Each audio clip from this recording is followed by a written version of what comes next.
The Sex Ed with Tim podcast is recorded on the traditional territory of many nations, including the Mississaugas of the Credit, the Anishinaabe, the Chippewa, the Haudenosaunee, and the Wendat peoples, and is now home to many diverse First Nations, Inuit, and Métis people. We acknowledge that Toronto is covered by Treaty 13, signed with the Mississaugas of the Credit, and the Williams Treaty, signed with multiple Mississaugas and Chippewa bands. You're listening to Sex Ed with Tim.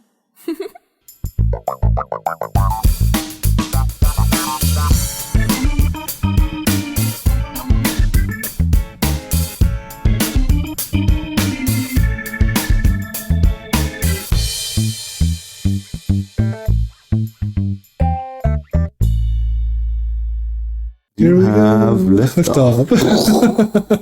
Hello and welcome to another episode of the Sex Ed with Tim podcast. I am your host, Tim, certified sex educator. I identify as a chaotic homosexual, and if a porn star watches porn at work, is that NSFW or... Wait, hang on, can we just backtrack? Your name's Tim? Yes. I knew that. Wow. That's so rude. I'm joking. That's awful after you came at me twice.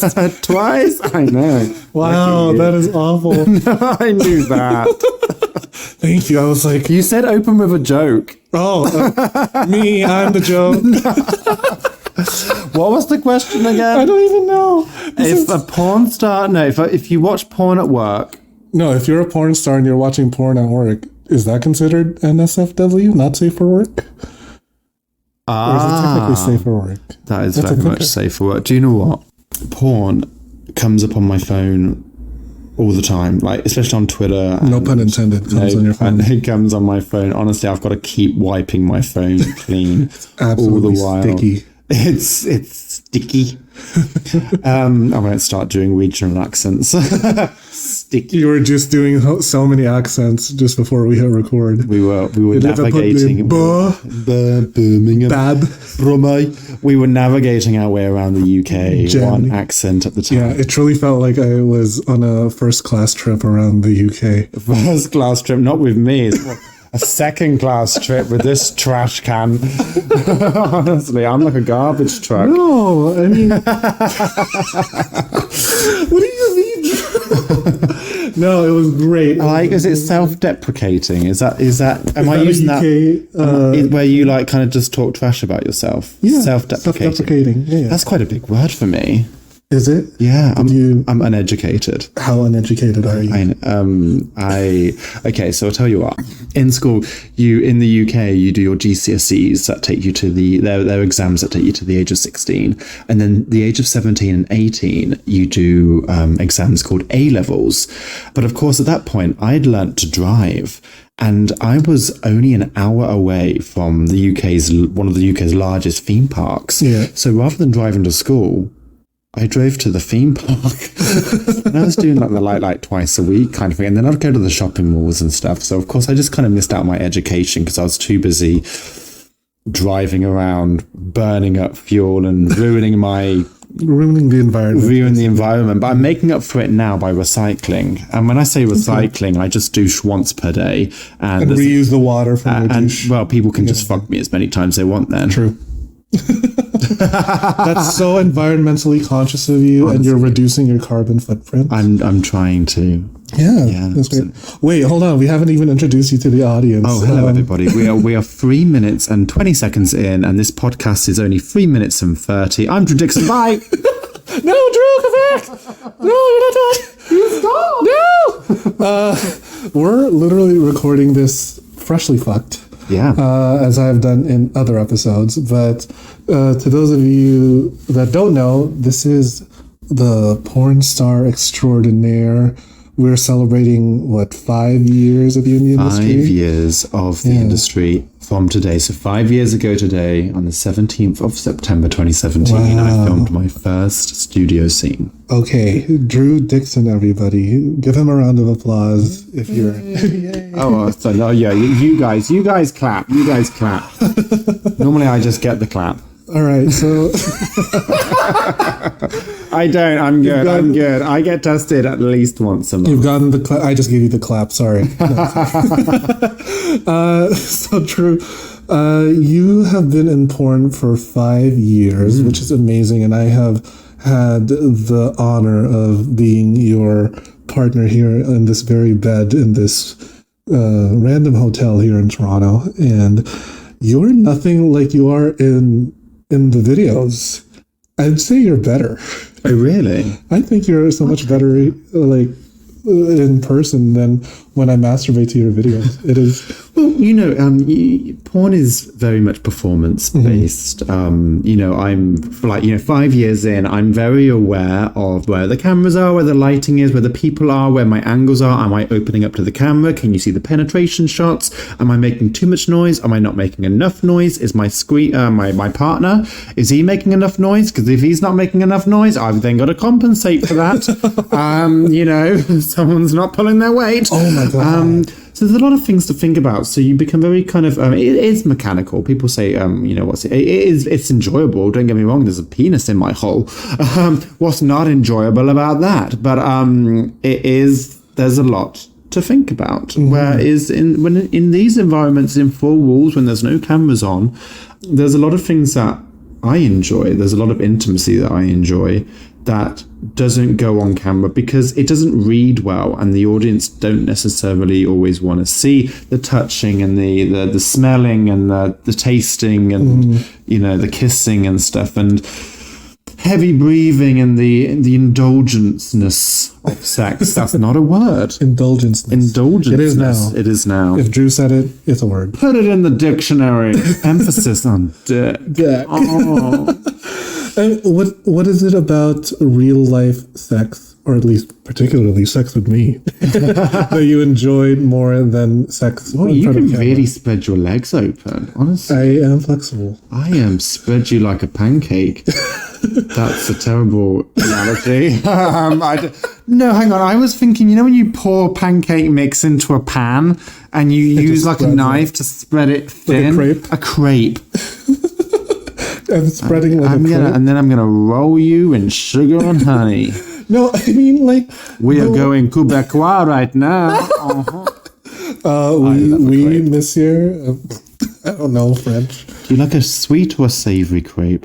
I am very much a sweet crepe. Yeah, I'm a sweet crepe fan. Yeah, I really like it. So yeah, what is it about having sex in front of the camera is like, how is that different than having sex off camera? At least for you, speaking from a person, not like objectively we know it's performance, but for you personally. You do feel more when the cameras aren't rolling because you aren't focused on that. Like I have to, when the cameras are rolling, I've got to kind of maneuver myself, and the other person's we've got to both maneuver ourselves into a position and then kind of sustain it for 5-10 minutes while there's one camera angle. Then we've got to repeat the whole thing from another camera angle before we transitioned into a different position. So for the first portion of that, we're kind of getting our groove and our balance. And then a lot of the time, then once we've got into our position, I can just kind of like roll my eyes back and let out a big sigh and just allow the feeling and still bring a little bit of naturalism to the screen. But for the first portion, it does feel quite forced and focused. Whereas in the bedroom when we're not filming, it's like you just kind of get straight into it, and every little touch and taste and smell, is heightened and is felt, so to speak. Do I taste and smell good? Just for me, yeah. I like to prepare for my tops. Yeah. There's like a coffee scrub that I rub on my asshole, actually. Is it a Tim Hortons? It is a signature Tim Hortons coffee scrub. Oh my God, because you're called Tim. It is. If anybody wants to eat Tim's ass out, it is recommended. I do give That's from the mouth of the Drew Dixon. It's a good hole. It's a good hole? Yeah. And you're not just saying that for the show? No. You're being genuine. I like a smooth hole, so, okay. You did. I do my best to, prepare and really keep my hygiene up. You're like, I'm Thai. I'm like, girl. Yeah, sure, Jan. Me too. Me too. I promise I'm tight. I'm the Gorilla Grip asshole of the Greater Toronto Area. That's quite an accolade. I have the certificate and the plaque to prove it. Now, I've got a knighthood. sir, Gorilla Grip. So Gorilla Grip. Can't you buy that in Home Depot? I think so. It's like a tape, You know like a what? tucking tape. You know what? If anyone were to tell me that was lube, I would use it as lube because I'm just that dumb.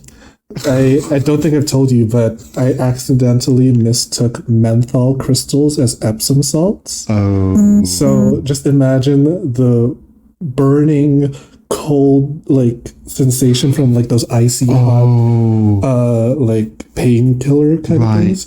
And just on top of, on your entire body, plus your genitals, just freezing cold. Right, I've done the same. The deep heat that goes on. I've accidentally used it as lube. I put a big old in my hand, shoved it on my cock, and I'm like, I can't feel my penis. So then I went to bed and cried. Yeah, I would do. went in fetal position, and I'm just like, this sucks. I'm gonna die.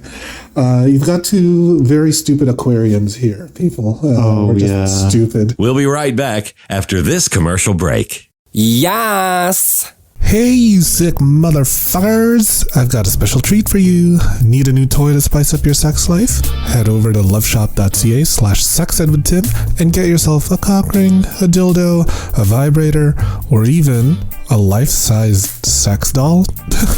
Damn, I guess love really does come in all shapes and sizes. Get 15% off your entire order when you use code SEXEDWITHTIM at checkout.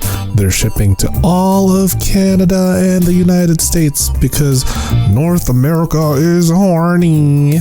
That's loveshop.ca/sexedwithtim and use code SEXEDWITHTIM for 15% off your entire purchase. Happy orgasm! Do you like feeling sexy and looking sexy? Of course you do. Only my listeners are sexy as fuck. I have partnered with fetishwear designer Dale Kuda to bring you the hottest deals on custom jockstraps, harnesses, hats, and more. Head over to dalekuda.com, that's DALEKUDA.com, and use code SEXEDWITHTIM at checkout for 25% off the entire store. Yeah, you heard me. 25% off. And cherry on top, free shipping. Oh my god. I have a few of the stuff that he has made for me, and girl, I'm wearing it right now. I'm wearing like a little jockstrap so that I could easily just like slip a little butt plug or dildo every now and then here and there, and I'm on the train, I'm just like, thank you, Dale. That's dalekuda.com with the code SEXEDWITHTIM for 25% off your entire purchase with free shipping. With a deal like that, I swear I could come buckets, honey. The show is about to begin. Yes! Now, we are celebrating your 5 years in the industry. So young. So young. Not a blemish, not a pore. Yeah, look at you. I drank the potion. Are you like a vampire just sucking on the youth? Yeah, well, my heart doesn't beat at all, so No, you're heartless. just cold inside. No, stop it. We talked about this. You're not heartless. What was that word again? Self-deprivation. Self-deprecation. Gonna be Self-defecation. That's the word, defecation. Hang on, is that when you shit yourself? Yes. I'm douche. How dare you? Well, I didn't get a chance to top you because I just want him inside of me, It's like as okay. much as possible. I can't do the. I need you. I need to bottom for him. I mean, whenever you're in the city, I'm just like, I need to see you. That's quite okay. You know, our last visit was ruined by another lockdown. You just hate lockdowns. Yeah, it's absolutely awful, and But I'll be back next year. you'll be back here next year, and we're gonna have amazing sex all over again. I enjoy Toronto. Yeah. Oh, I thought you were gonna say you enjoy me. I said that. Well, I'm referring to you as Toronto. This is the new podcast Sex Ed with Toronto. Their name's taken. No, sorry. I'm just like, I want to hold your dick while I interview you. There you go. There we go. Ooh, warm. Nice. It is warm, I know. Yeah, I like it. You give good massages as well. Am I? If anybody wants to rim Tim in return of getting a massage, hit him up. You know why? Because for me, I find undoing a person's knots is like popping bubble wrap. I like to undo people's nuts. Very, very... Nuts and knots. Nuts and knots. That will be a new storefront for the Drew Dixon brand. Oh my God. Nuts and knots. Nuts and knots. Yeah. Nuts, knots, and knockers. You know, because for our female non-binary friends out there. And I believe you and we previously branded ourselves as the Load Lads, or the... Did we? Oh, yeah, gosh, we did. You've got a better memory than I have. We branded ourselves as the Load Lads. Because you nut inside me, I nut inside you, or like the Load Lads, or like Load Ladies. Load ladies? How many loads have you taken today, Barrel? Oh, 14! Oh, you must be fucking slack down there. Slack? I've been slack since I was 12. Oh. I don't know what accent that is. It sounds a bit like Trinity the Turk. Kind of. Like when she does her like, oh, yeah. What's your Vivian accent like? I'm dripping. Dripping? I'm absolutely dripping. No. I was going to say a red wig and a silver dress, but that's Davina De Campo. I mean... Big house! So we totally went off on a tangent, but I wanted to know, like, in your 5 years of doing porn, how has it been, like, what's the biggest difference between your first time doing it and where you are now? Oh my gosh. I remember my first ever scene 5 years ago today. It was for Blake Mason, and I filmed with Xavier Sibley, that's your name. A beautiful French twink living in Manchester. I remember talking, like, just, I guess with nerves. I wasn't nervous, like shaking or anything, but you know when you are nervous, you do kind of overcompensate by talking way too much kind of thing. It's one of my habits, and I would just be talking, not realizing that we're all on set, you know, like waiting for like, you know, erections come up and erections go down. Mm-hmm. And when erections are down, everyone needs to be silent and need to focus and kind of, you know, warm your partners back up, fluff each other to get hard erections again.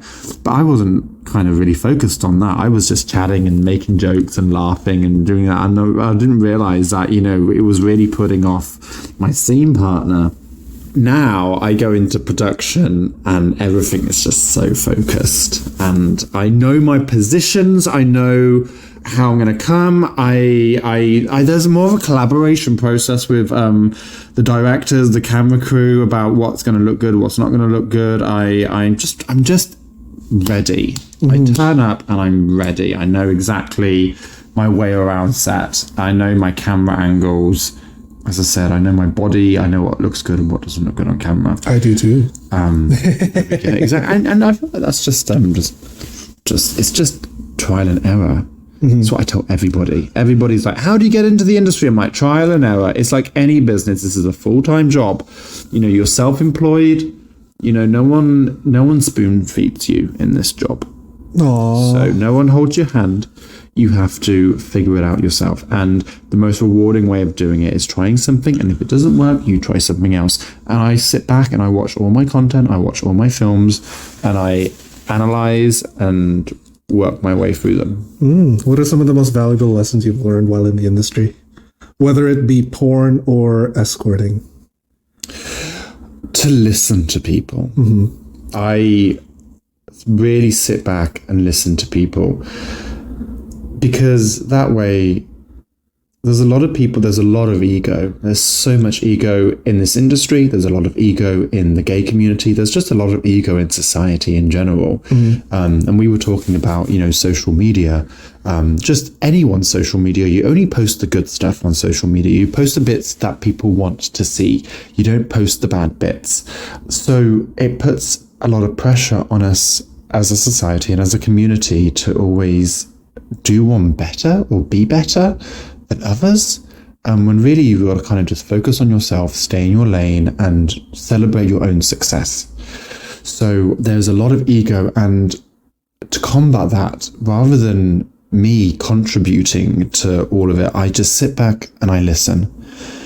And there's people talk and talk and talk, and I actually think maybe they just want to be heard. Maybe they just want to be heard. So rather than me trying to counterbalance them by talking about myself, right, and tell everybody what I've got and what's good in my life, I would just sit back and listen, because they obviously want to be heard.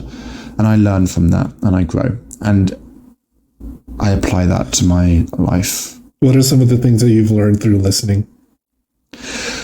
Especially escorting, I meet a lot of people who aren't out. They can't come out. They identify as gay, but they can't come out because as escorts, we deal with a lot of closeted clients too. There is. And now the thing is, on Grindr, you get shot down for that. You get shot down for having a blank profile. And the reason why someone's got a blank profile is because they can't be themselves. You need to think about that.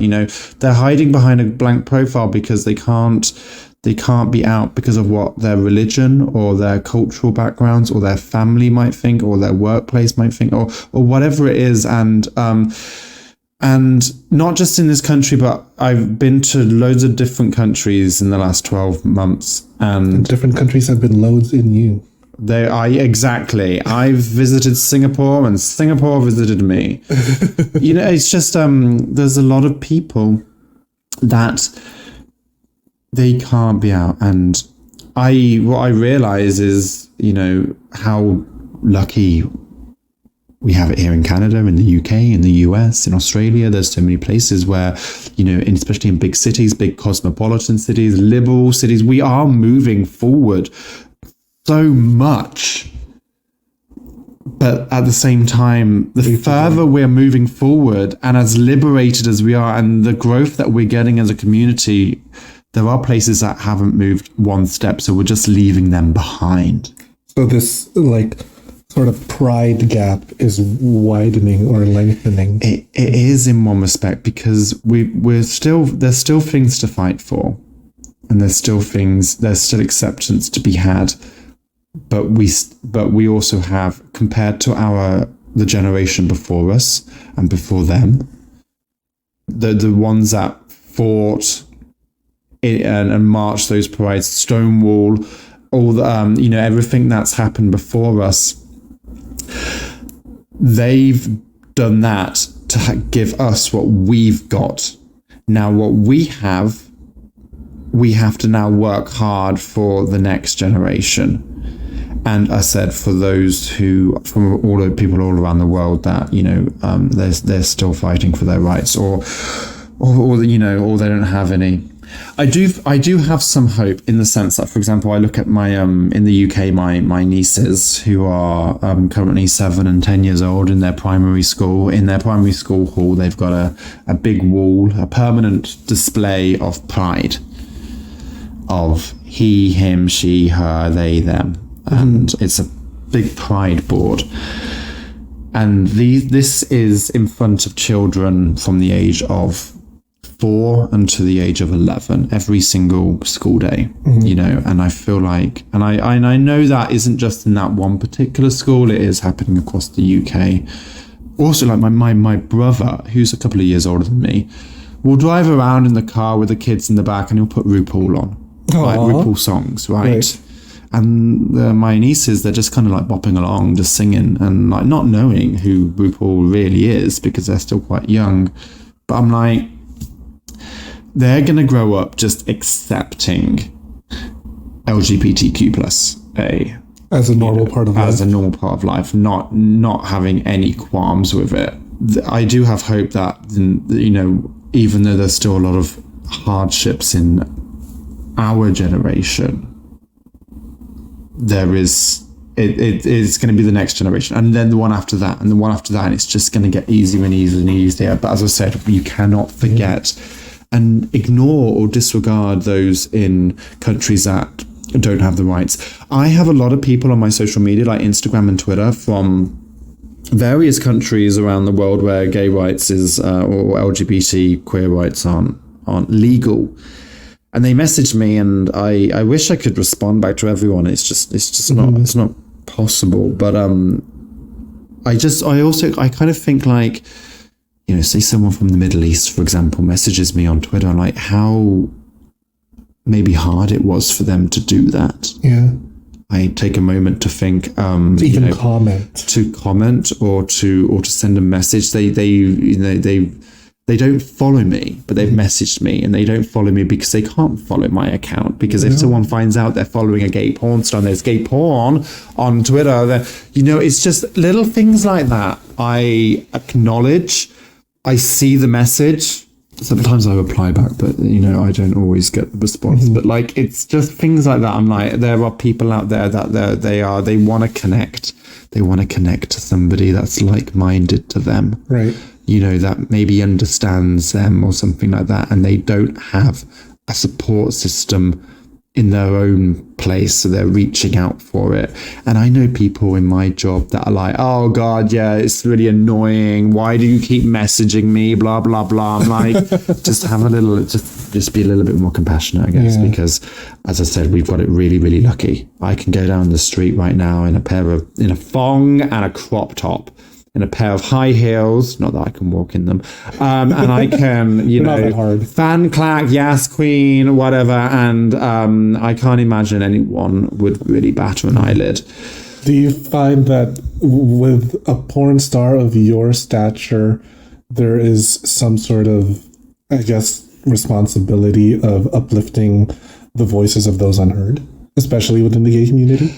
Do I feel like it's my responsibility as a porn star? Not responsibility, but rather an opportunity is presented to you. Do you know what? I would go one further and say it's not it's an opportunity presented to me as a human being, as opposed to the role that my job role.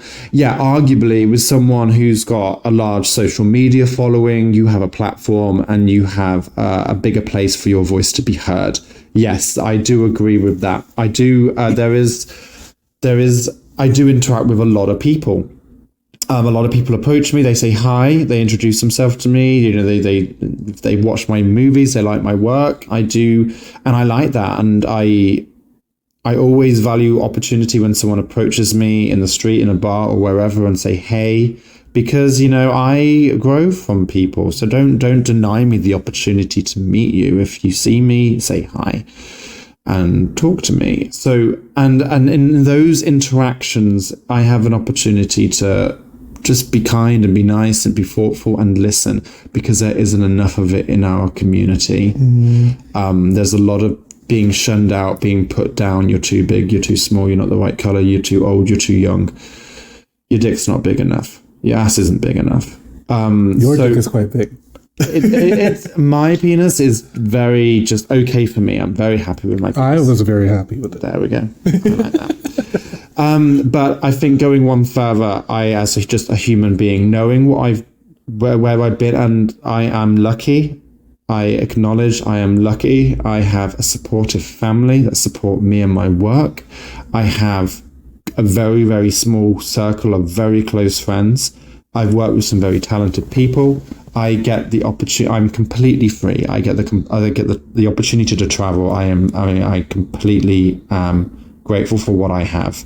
I don't boast about it. I don't brag about it. I try and stay humble. So just as a human being, I have an opportunity to try and right wrongs. But, you know, I'm only one person. But you are just a person with such a huge reach and a heart of gold and a meaty cock.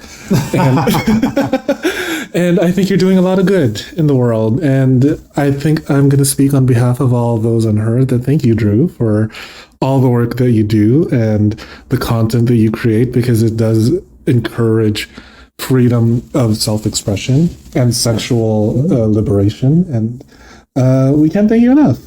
And before we wrap up, and I hate to wrap anything up. I know, exactly. Earlier you were like, what's a condom? Never heard of it. Before we But I do practice safe sex if someone wants me to. Sure, for the record. For the record. Yes. I don't deny anyone's choice. There's a segment here on the Sex Ed with Tim podcast we call Naughty or Nice, and I'm going to ask you to pick, without context, naughty or nice. Okay. So I just got a quick fire respond back. Yes. Okay.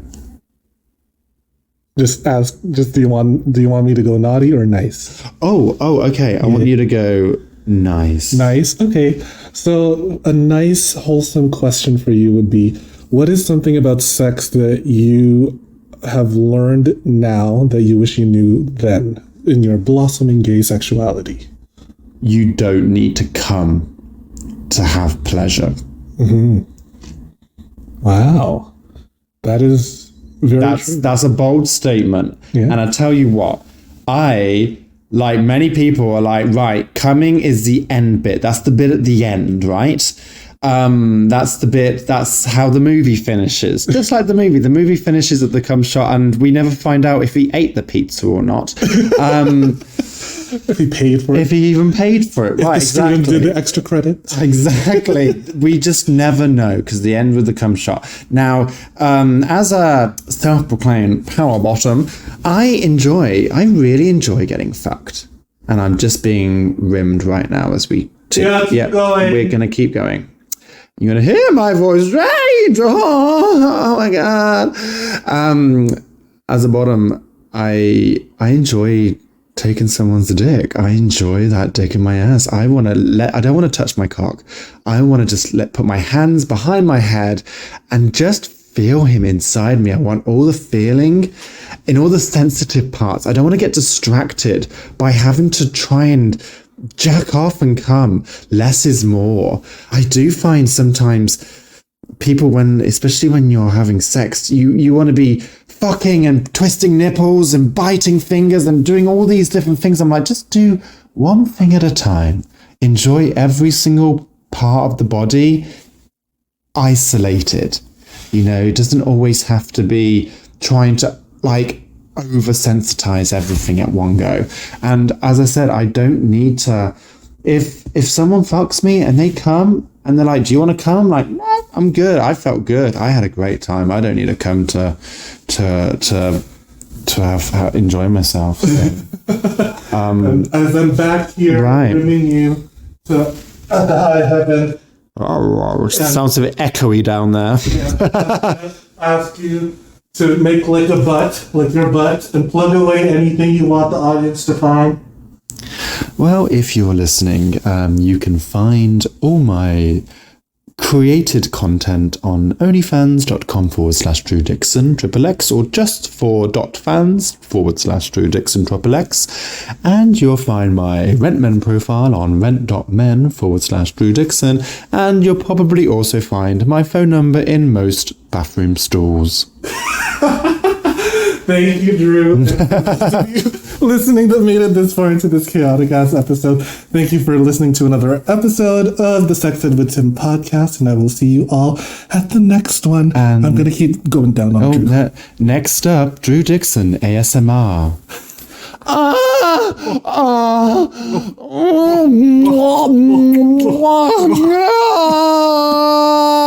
And scene. Thanks for listening to the Sex Ed with Tim podcast. Sex Ed with Tim is created and produced by me, Tim Lagman. Music is Aces High by Kevin MacLeod. Follow me on Twitter and Instagram at GaySlutClown and at Sex Ed with Tim. You can also like and follow me on the Sex Ed with Tim Facebook page. If you enjoyed the show, please rate, review, and subscribe on Apple Podcasts, Spotify, or wherever you get your podcasts. Thanks for all your support, you dirty little slut. Mwah.